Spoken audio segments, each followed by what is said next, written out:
cooperation arrangement. The Jamaican government is, however, willing to engage the Cuban medical professionals on an individual basis in keeping with local labor laws. The arrangement would last for the remainder of their time in the country. Jamaica has been one of the largest employer of Cuban healthcare workers in the region. Up to 400 Cuban nationals, including doctors, nurses, biomedical engineers, and technicians. Earlier this year, St. Lucia's Prime Minister Philip J. Pierre said the U.S. had directed his administration to discontinue the program. Some Caribbean nations have also defended the medical programs in their countries. And our news center is following this developing situation. And of course, our reporter Jamila Maitland, she went searching for answers. She spoke with the Health Minister, Dr. Christopher Tufton, at Gordon House a short while ago.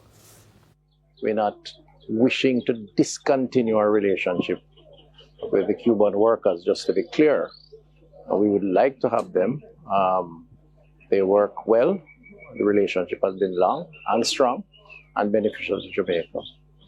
It's just the agreement in its current form, which we have sought to adjust with no response, and as a consequence are taking the position that we're taking. The concerns raised in the press release was there were some issues relating to something. Are you able to expound on? In recent times, some concerns have been raised, which we have taken note of, that are not consistent with some of our laws. So issues around the the passports and handling their passports, as opposed to the government handling control of the passports.